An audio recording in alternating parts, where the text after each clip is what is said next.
देखो कितना जूस टपक रहा है इसमें से, बिल्कुल मुलायम और बिल्कुल गन्ने की पंगोली जैसी इसकी मोटाई और जूस है। देखो ये देखिए, ये इसकी खासियत है। अब कहीं से भी तोड़ लो, देखो यहाँ पे दिखाइए, देखो ये टपक रहा है, देखो वीडियो में बिल्कुल। देखो जूस वो टपक रहा है, देखो ये टपक रहा है। देखो जूस की ढाल चल रही है बिल्कुल धड़ाधड़। ये मैं कोई पानी नहीं निकाल रहा हूँ इसमें से, जूस निकाल रहा हूँ। देखो ये बूंद टपक रही है, ये देखिए। बिल्कुल। ऐसा मैं भी पहले यूट्यूब देखता था। हाँ हाँ। तो उसमें कोई सुपर नेपियर, कोई 4G बुलेट, कोई कुछ चारा, कोई कुछ, तो मैंने 2-4 वैरायटी जो प्रचलित थी ज्यादा उनको मंगाया, उनको लगाया। फिर 1 साल उनको देखा कि कौन से समय पे कितनी बढ़वार, किसमें जूस है, किसमें खुजली है, किसमें क्या प्रॉब्लम है, सबको 1 साल इस्तेमाल करके देखा। 1 एकड़ से क्या प्रॉफिट मिल जाएगा उसे? 1 एकड़ से प्रॉफिट, मैं तो ज्यादा लंबी चौड़ी बात नहीं कहूंगा, 1000 से 1500 कुंटल चारा उसे 1 साल में कम से कम मिल जाएगा। अच्छा। ज्यादा भी आ सकता है, मैं तो भाई जो सत्य है वो बता रहा हूँ। अगर मान लो 1500 कुंटल निकल आया, मरे से मरा भाव 2 रुपए किलो का मिलता है, तो भी 15 30 3 लाख रुपए का बनता है। 3 लाख रुपए का। और हाँ, कॉस्ट आई केवल 20,000 रुपए। अगस्त की अंत की शुरुआत है, सितंबर आने वाला है। सितंबर अक्टूबर की बात करूं तो इस समय अगर आप पशुओं के लिए, अपने पशुओं के लिए बेहतर चारा लगाना चाहते हो, चाहे वो नेपियर हो, चाहे अन्य घास हो, उनको लगाना चाहते हो, तो सबसे पहले हमारा जो किसान है इस सोच विचार में रहता है कौन सी वैरायटी या कौन सी प्रजाति इस नेपियर की हम लोग लगाएं। अभी आप जिस फील्ड पर मुझे देख रहे हो, यहाँ पर एक नेपियर की ये प्रजाति लगी हुई है। मेरे साथ में इधर आप देख पाओगे एक किसान है, ओम प्रकाश जी। इन्होंने एक साथ 4 वैरायटी लगाई थी नेपियर की। अब उन 4 में से कौन सी सक्सेसफुल रही, चारों के क्या रिजल्ट रहे, और इस समय इनके पास में ये कौन सी प्रजाति है, उसके बारे में बातचीत करेंगे। जो अन्य 3 प्रजातियां रहीं उनमें क्या समस्याएं थी, किस तरह की दिक्कतें थी, या हमारे किसानों को किस तरह की दिक्कतें आ सकती हैं, जो नए किसान हैं उनको, उन सब चीजों के बारे में बातचीत करेंगे। तो कम से कम जो हमारा नया किसान है जो अब शुरुआत करना चाहता है, उसके सामने ये समस्या नहीं रहेगी कि वो कौन सी प्रजाति लगाए और कौन सी नहीं लगाए। उसे एक अच्छी बेहतर प्रजाति अनुभव के आधार पर लगेगी कि, और आपको बेहतर और अच्छी सलाह देंगे। तो जानते हैं ओम प्रकाश जी से कि उन्होंने कौन सी वैरायटियां पहले शुरुआत कौन सी वैरायटियों से की थी, और अंत में धीरे धीरे उन्होंने 3 वैरायटियों को खत्म कर दिया और केवल अभी एक सिंगल वैरायटी पे, किस वैरायटी पे काम कर रहे हैं। तो अगर आप चैनल पर पहली बार हैं, कृपया चैनल को सब्सक्राइब करें, वीडियो को लाइक करें और कमेंट्स जरूर करें। कमेंट करके जरूर बताएं कि अगर आपने ये लगा रखी है या लगाना चाहते हैं तो आप किस तरह से लगाना चाहते हैं, अगर लगा रखी है तो आपने कौन सी लगा रखी है, क्या समस्याएं हैं आपकी, क्या नहीं है, उसके बारे में कमेंट जरूर करें, जिससे कि कम से कम हम लोगों को एक दूसरे के बारे में जानकारी हो सके और फसल के बारे में हम ज्यादा से ज्यादा जान पाए। ओम प्रकाश जी, पहले तो स्वागत है आपका बहुत बहुत एग्रीकल्चर चौपाल पर। आपने समय निकाला किसानों के लिए। तो सबसे पहले मैं ये जानना चाहूंगा कि ये जो नेपियर है, आप नेपियर का जो व्यवसाय कहें या खेती कहें, कितने समय से कर रहे हैं? मुझे 3 साल हो गई अब। 3 साल। हाँ जी। तो आपने ये जो शुरुआत की थी, जो इस समय ये आपके यहाँ प्रजाति लगी है, वैरायटी लगी है, इससे ही की थी या अन्य और भी वैरायटी आपने उस समय लगाई थी? जी मैंने 4-5 तरह की वैरायटियां लगाई थी। अच्छा, कौन कौन सी थी? हाफ रेड है, एक मक्का क्रॉस है, एक फुल रेड नेपियर है, एक CO4 है, एक ताइवान जायंट किंग। एक ताइवान जायंट किंग। हाँ। ये 4 से 5 वैरायटी आपने उस समय लगाई थी। करीब कितने एरिया में लगाई थी ये 4-5 वैरायटी? जी मैंने 5 बिस्से में बाकी वैरायटी लगाई थी, 5 बिस्से, और आधा बीघा ये थी ताइवान जायंट किंग। आधा बीघा ताइवान जायंट किंग थी। हाँ। तो एक साथ इतनी वैरायटी लगाने के पीछे सोच क्या थी? ऐसा मैं भी पहले यूट्यूब देखता था। हाँ हाँ। तो उसमें कोई सुपर नेपियर, कोई 4G बुलेट, कोई कुछ चारा, कोई कुछ, तो मैंने 2-4 वैरायटी जो प्रचलित थी ज्यादा उनको मंगाया, उनको लगाया। फिर 1 साल उनको देखा कि कौन से समय पे कितनी बढ़वार, किसमें जूस है, किसमें खुजली है, किसमें क्या प्रॉब्लम है, सबको 1 साल इस्तेमाल करके देखा। अच्छा, तो आपने शुरुआत के 1 साल में ये 5 वैरायटियां लगाई और सबका रिजल्ट देखा? तो रिजल्ट देखने के बाद में अंत में आपको कौन सी वैरायटी सही लगी, कौन सी ज्यादा अच्छी लगी? Taiwan giant king grass. मतलब ताइवान जायंट किंग ग्रास आपको उन सभी वैरायटियों में पसंद आई? सर्वगुण संपन्न वैरायटी है ये। अच्छा। चाहे आप इसे सीएनजी प्लांट के लिए लगा लो, चाहे किसान भाई पशुपालन में लगा लो, इसमें दाना दरिया का आधा हो जाता है, इसमें जूस है जिसकी, और 10 से 20% इसमें शुगर होती है, प्रोटीन 18% है, जिससे जो पशु का कॉस्ट होता है वो कम हो जाता है, और ये सब चीजों में सर्वगुण संपन्न वैरायटी है। अच्छा, ये तो आपने इसकी बता दी, लेकिन मैं अन्य जानना चाहूंगा। जो 3 या 4 वैरायटी आपने हटाई, तो उनके हटाने के पीछे रीजन क्या था भाई? उनमें भी तो सारी चीजें होंगी। हाँ, कुछ तत्व तो उनमें भी थे, परंतु उनमें क्या है कि वो टाइट हो जाती थी, मतलब वो पशु खाता नहीं था उसको। अच्छा। उसमें जूस या रस की मात्रा कम थी। और एक रेड नेपियर थी, उसमें बहुत ज्यादा खुजली थी। इसी वजह से पशु, मतलब जो इंसान काटने वाला है, उसे खुजली मारती थी। मतलब अगर कोई भी किसान लगाना चाहता है, अगर रेड नेपियर लगाना चाह रहा है, तो पहले से एक बार देख ले भाई खुजली की समस्या तो नहीं। हाँ जी। मक्का क्रॉस लगाना चाह रहा है, तो मक्का क्रॉस में आप बता रहे हो कि भाई टाइट हो जाता है, टाइट ज्यादा हो जाता है, पशु चाव से नहीं खाता है। बिल्कुल। और मक्का क्रॉस के अलावा और सुपर नेपियर की बात करें, तो सुपर नेपियर में क्या समस्या थी? सुपर नेपियर की पैदावार कम थी, मोटा चारा नहीं आता। अच्छा। बढ़वार इसकी अपेक्षा में कम है उसकी, ताइवान जायंट किंग की अपेक्षा में। हाँ, सुपर नेपियर की कम है। ताइवान जायंट किंग में आपको बढ़वारी भी अच्छी मिल रही है, बिल्कुल। जूसी चारा मिल रहा है, अच्छा जूस निकल रहा है, बिल्कुल। आप कह रहे हो 18% शुगर है, तो मीठापन भी है। हाँ जी, 18% प्रोटीन है। अच्छा, प्रोटीन है। और 10 से 20% इसमें मिठास यानी शुगर है। शुगर है 10 से 20%। हाँ जी।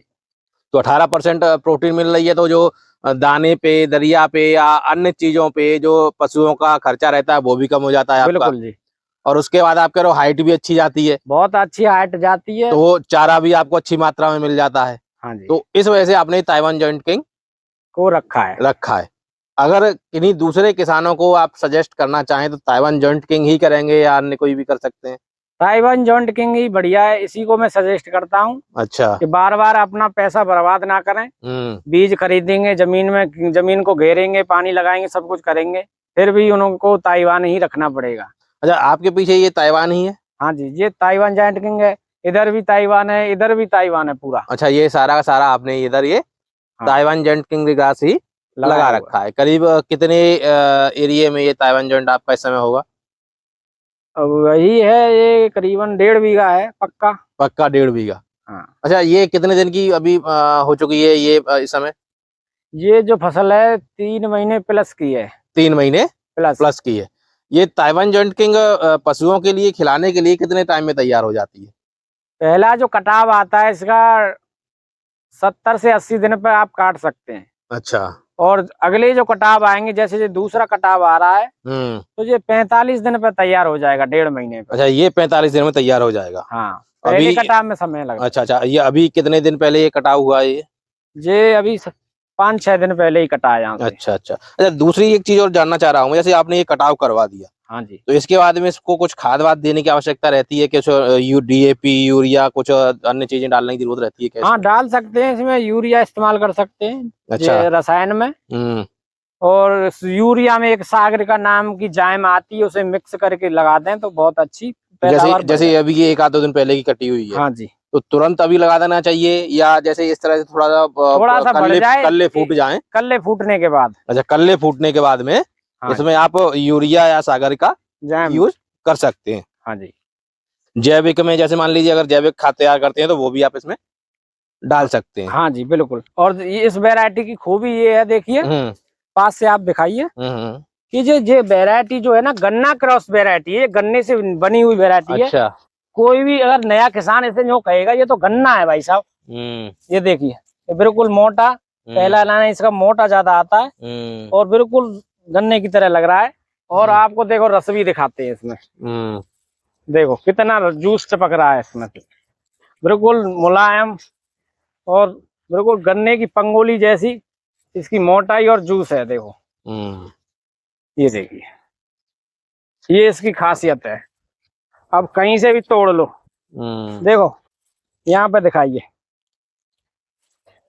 देखो ये टपक रहा है, देखो वीडियो में। बिल्कुल बिल्कुल। इसमें ये जूस की वजह से ये बहुत अच्छा चारा है। ये जूस 10 से 20% मीठा होता है। पशु अच्छा। इसको एक दाना नहीं छोड़ता है। और इसी जूस के कारण इसमें जो चारा सप्लाई का कार्य करते हैं, वजन में बेचते हैं, इसमें वजन इसी वजह से ज्यादा आता है। वजन भी ज्यादा रहता है। मतलब अगर इसको कोई लगा के टाल के माध्यम से या अन्य माध्यमों से शहर में चारा सप्लाई करना चाहता है, डेयरीज को या अन्य जो पशुपालक है उनको, तो उसे वजन भी अच्छा खासा बहुत अच्छा वजन मिलता है बाकी वैरायटियों से। क्योंकि इसके अंदर जितना जूस होगा उतना ही इसमें वजन ज्यादा आता है। अगर इसकी पोटली हम देसी ज्वार जैसे आकार की काट लें और हमने सोचा कि देसी ज्वार है और उसे उठाएंगे तो उठती नहीं है, 2 लोगों से उठती है। अच्छा। हाँ, बहुत भारी वजनदार बन जाती है पोटली। अच्छा, आपने इससे पहले एक चीज और मुझे बताई, कहा था बीच में वीडियो में आपने कि भाई सीएनजी, तो सीएनजी का भाई ये क्या लेना देना इससे? सीएनजी ऐसा के चारे से भी बनाई जाती है, गन्ने से भी बनती है और गोबर से भी बनती है।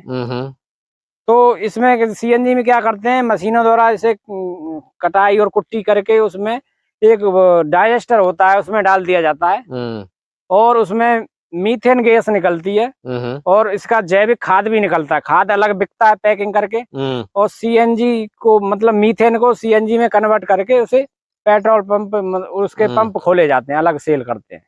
मतलब अगर कोई इसका व्यवसाय एज ए प्लांट लगा के कर रहा है तो एक तो जैविक खाद वो तैयार कर सकता है। हाँ जी। और सीएनजी भी तैयार कर सकता है। अच्छा, दूसरी ये तो बहुत कॉस्टली हो गया, हर किसान तो नहीं कर पाएगा या कोई भी नहीं कर पाएगा, लेकिन क्या जो प्लांट लगाते हैं जो लोग, तो वो लोग दूसरे किसानों से भी इसको सीएनजी के लिए खरीदते हैं क्या? बिल्कुल खरीदते हैं, क्योंकि उनके पास अपने खेत तो है नहीं, किसान के पास खेत है, किसान फसल लगा सकता है, तो वो कंपनी वाले किसान से ये चारा भी खरीदते हैं।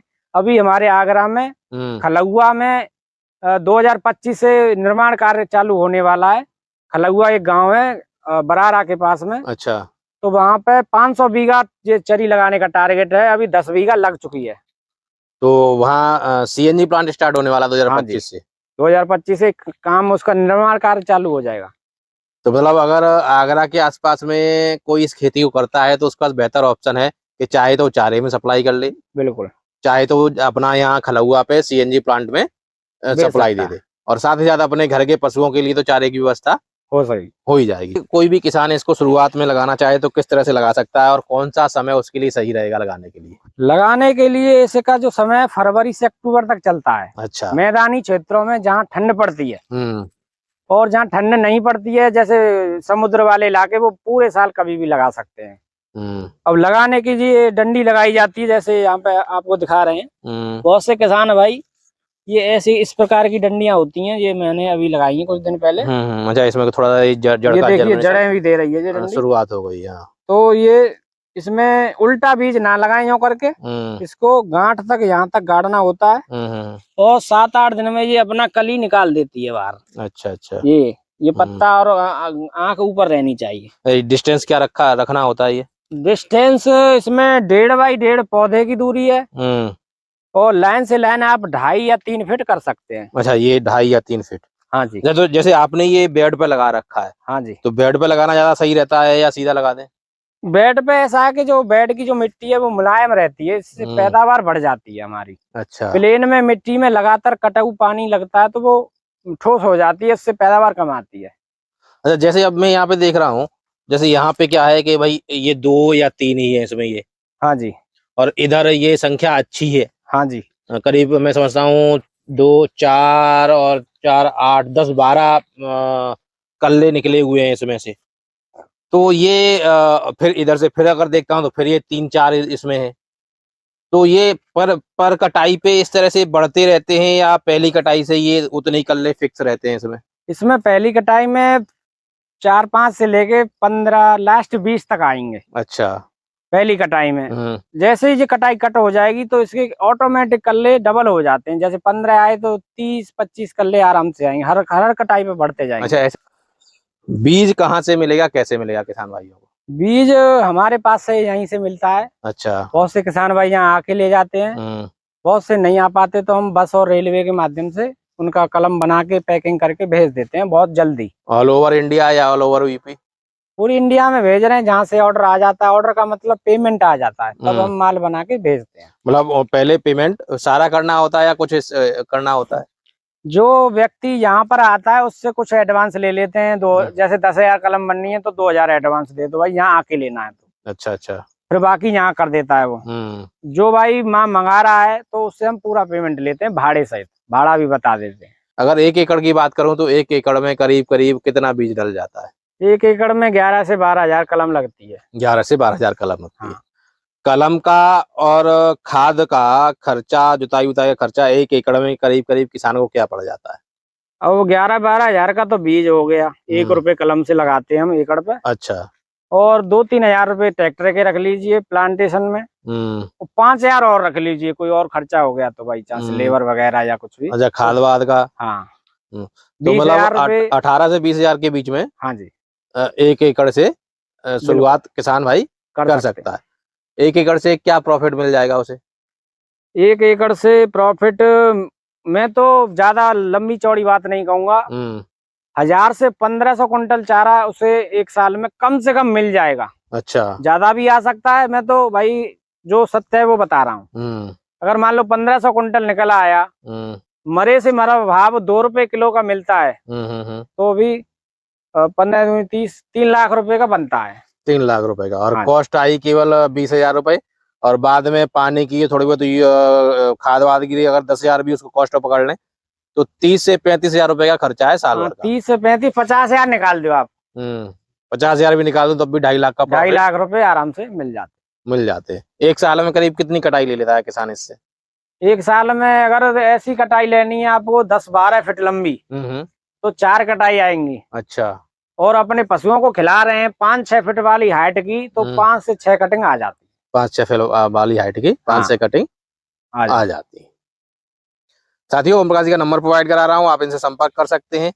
और अगर आप चारा लगाने के इच्छुक हैं तो लगा सकते हैं। अगर आगरा के आसपास से हैं तो आपके लिए समय बेहतर है, अवसर है, सुनहरा अवसर है कि आप चारा सप्लाई भी कर सकते हैं। साथ ही साथ CNG प्लांट आपका लगने वाला है तो वहाँ भी सप्लाई कर सकते हैं। और उसके बारे में जैसे 2025 में शुरू हो जाएगा तो ओम प्रकाश जी से और जानकारी कर लेंगे। तब तक के लिए मैं ओम प्रकाश जी का नंबर आपके पास शेयर कर रहा हूँ, तो इनसे आप इसके संबंध में जानकारी कर सकते हैं।